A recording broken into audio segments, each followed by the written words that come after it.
तो hello student, लेकर के आ चुके हैं प्रश्न बैंक। ये है विज्ञान का और कक्षा 10वीं का है।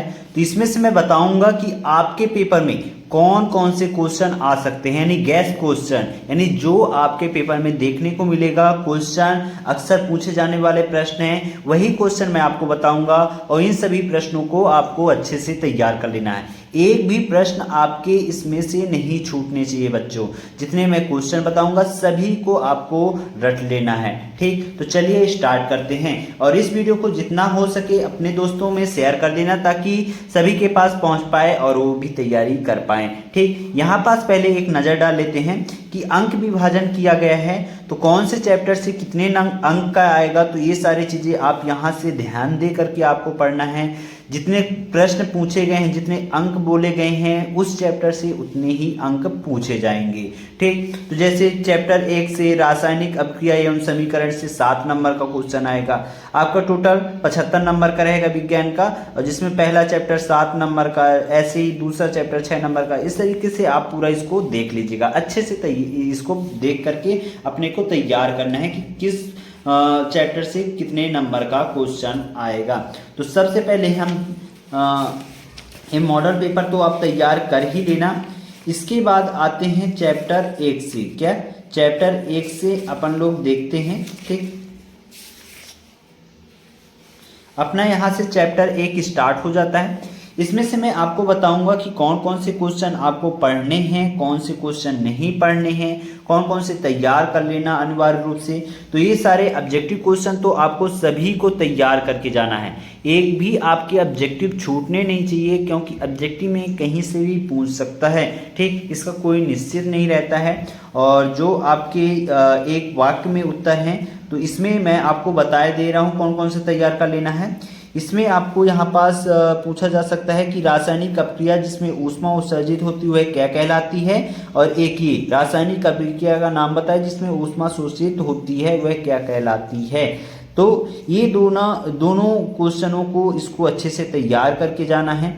फिर यहाँ पास एक आप देख सकते हैं, एक बिना बुझे चूने का रासायनिक सूत्र पूछा गया है। ये भी अक्सर पूछा जाता है रासायनिक सूत्र, तो इसको आपको अच्छे से तैयार कर लेना है, ठीक। फिर इसी क्रम में यहाँ पास देखिए अगला क्वेश्चन क्या है।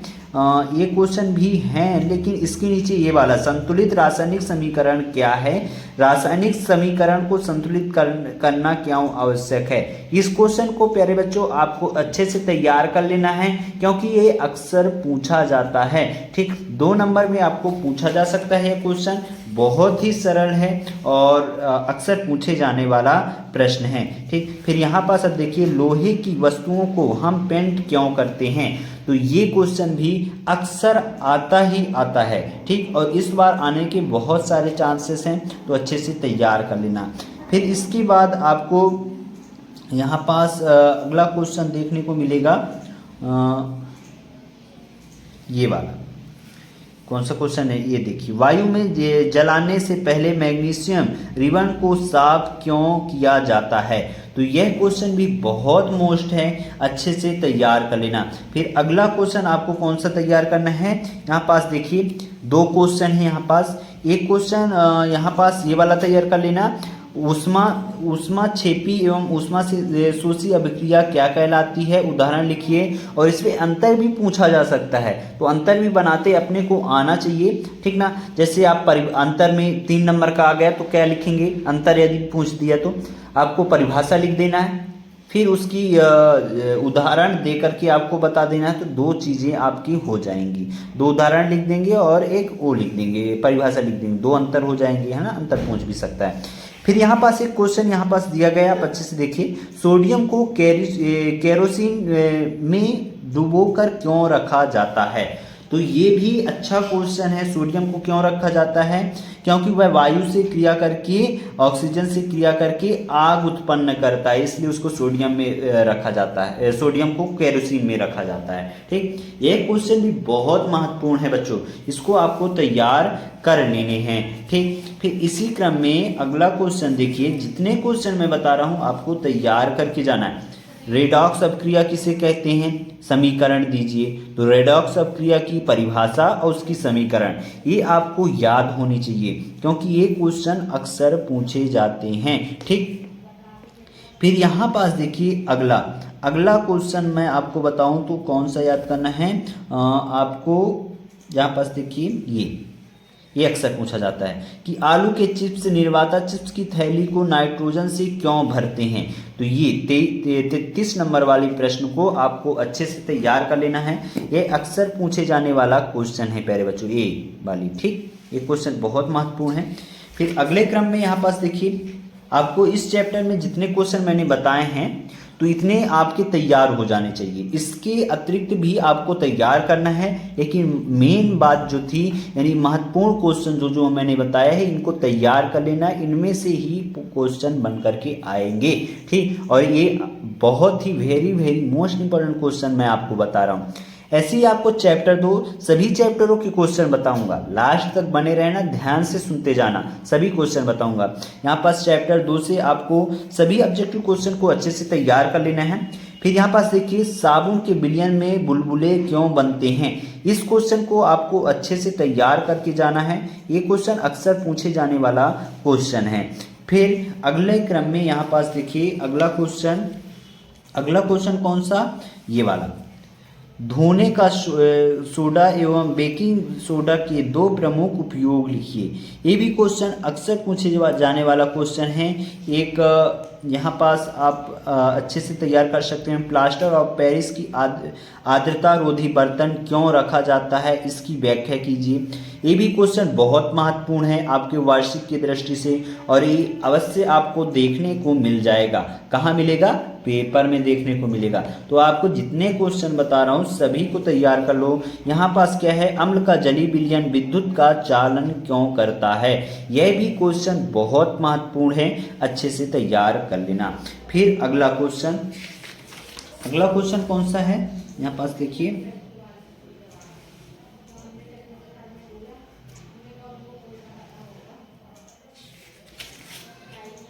आपको 2 चैप्टर में से सिर्फ उत्तर का, तो चैप्टर 3 में से आपको कौन से क्वेश्चन रखना है, तो सभी ऑब्जेक्टिव क्वेश्चन आपको पढ़ लेने हैं, एक भी आपके ऑब्जेक्टिव छूटने नहीं चाहिए बच्चों। और यहाँ पास देखिए अति लघु उत्तरीय में से आपको अपरूप किसे कहते हैं, इसको अच्छे से पढ़ के जाना है। अम्लगम किसे कहते हैं, ये भी तैयार कर लेना। अम्लगम किसे कहते हैं, पारा और सोडियम के मिश्रण धातु को अम्लगम कहते हैं। उदाहरण जैसे सोडियम अम्लगम NaH2। ठीक, फिर यहाँ पास देखिए अगला क्वेश्चन कौन सा है, अगला क्वेश्चन आपको निष्पादन किसे कहते हैं, इसको आपको अच्छे से तैयार कर लेना है। एक भर्जन किसे कहते हैं, इन दोनों क्वेश्चन को अच्छे से तैयार करके जाना है प्यारे बच्चों। एक क्वेश्चन आपको छूटने नहीं चाहिए, इन क्वेश्चनों को पढ़ के जाना है। फिर भौतिक गुण धर्मों के आधार पर धातु एवं अधातु में अंतर, भौतिक गुण और रासायनिक गुण, आपको दोनों गुणों में जो धातु और अधातु में अंतर हैं उसको अच्छे से तैयार कर लेनी है, क्योंकि दोनों में से कोई भी पूछा जा सकता है, इसका कोई क्लियर नहीं है। ठीक, फिर सोडियम को केरोसिन में डुबाकर क्यों रखा जाता है, इसको मैंने पहले ही बता दिया था पिछले चैप्टर में, तो उसको चाहे तैयार कर लेना, सेम ही है, एक बारे में ही याद हो जाएगा। फिर यहाँ पास देखिए रासायनिक गुणधर्मों के आधार पर धातु और अधातुओं में अंतर, तो ये पहले ही बता दिया था। 101% चांसेस हैं कि आपके पेपर में देखने को मिलेगा, तो तैयार करके जाना है। ठीक, फिर अगला क्वेश्चन कौन सा है, यहाँ पास देखिए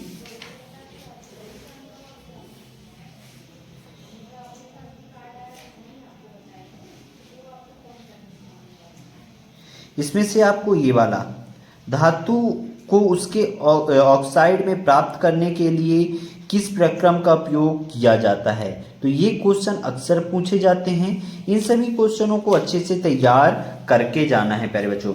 फिर यहाँ पास देखिए चौथा चैप्टर, जितने में से जितना क्वेश्चन मैं बता रहा हूँ इनमें से तैयार कर लेना। आप 100% बता रहा हूँ, 60% से ऊपर लाएंगे। ठीक, जितने क्वेश्चन बता रहा हूँ। ठीक, फिर यहाँ पास ये सभी ऑब्जेक्टिव क्वेश्चनों को अच्छे से तैयार कर लेना। ऑब्जेक्टिव क्वेश्चन आपके एक भी नहीं छूटने चाहिए। ठीक, ये मत सोच के रहना कि हमारे स्कूल में हमारे सेंटर में ऑब्जेक्टिव बता दिए जाते हैं तो ऑब्जेक्टिव क्यों पढ़ के जाएं। अरे कभी कभार ऐसा भी होता है कि वहाँ टीचर पहुंच ही नहीं पाते हैं, कोई कोई क्लास में बताते भी नहीं है, तैयार करके जाना है ना, नकल के भरोसे मत बैठना। ठीक, फिर यहाँ पास देखिए अपमार्जक और साबुन में क्या अंतर है। अपमार्जक से कपड़े कैसे साफ करते हैं, तो ये दोनों में अंतर अक्सर पूछे जाने वाला क्वेश्चन है, अक्सर आता भी है, तो इसको अच्छे से तैयार करके जाना। फिर यहाँ पास देखिए प्रतिस्थापन अभिक्रियाएं किसे कहती हैं, ये भी क्वेश्चन बहुत ही मोस्ट क्वेश्चन है, तैयार कर लेना प्यारे बच्चों। फिर अगला क्वेश्चन यहाँ पास देखने को मिलेगा आपको, हाइड्रोजनीकरण क्या है, इसकी औद्योगिक अनुप्रयोग को क्या है, इसको आपको तैयार करना है। ठीक, फिर यहाँ पास आपको मिल जाएगा ये वाला, किण्वन किसे कहते हैं, किण्वन किसे कहते हैं, ये सारा आंसर है और इसको तैयार कर लेना, ये अक्सर पूछे जाने वाले क्वेश्चन हैं। ठीक, फिर यहाँ पास देखिए अगला क्वेश्चन आपको तैयार करना है, इसमें से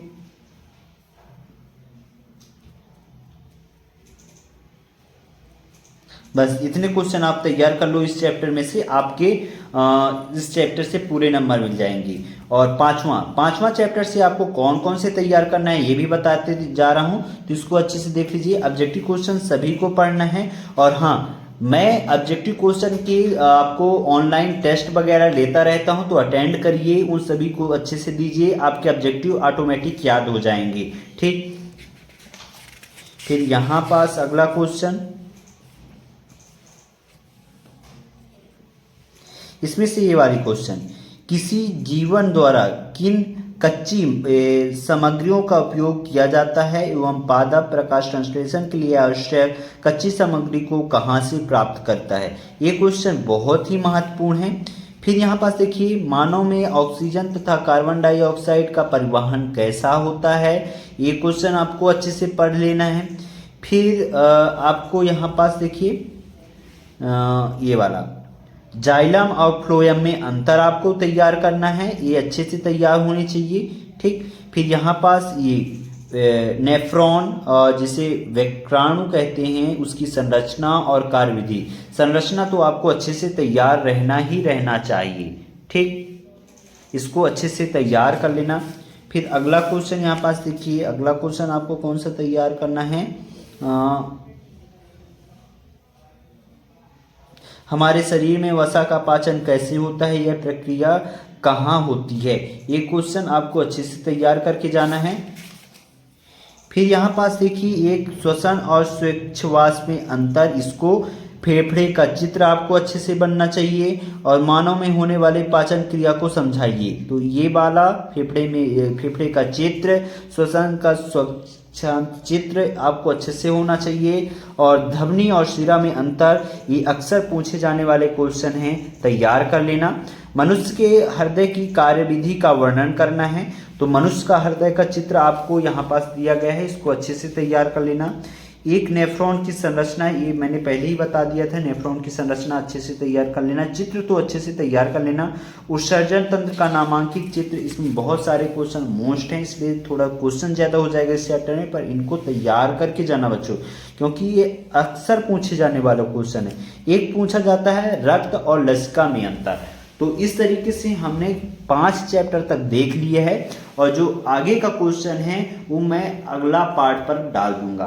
तो अभी आप 5 चैप्टर तक के सभी क्वेश्चनों को तैयार कर लो, जितने मैंने क्वेश्चन आपको टिक करके बताए हैं, और इसके आगे का क्वेश्चन बहुत जल्द डल जाएगा। और पेपर कैसे आ सकते हैं, कौन कौन से क्वेश्चन मोस्ट हैं, तो और भी वीडियो आते रहेंगे, उनको देखना मत भूलिएगा। तैयारी करते रहिए, आपके पास समय कम है, टेस्ट वगैरह डेली देते जाइए, क्योंकि डेली बेसिस पर आपके टेस्ट लिए जाते हैं। ठीक।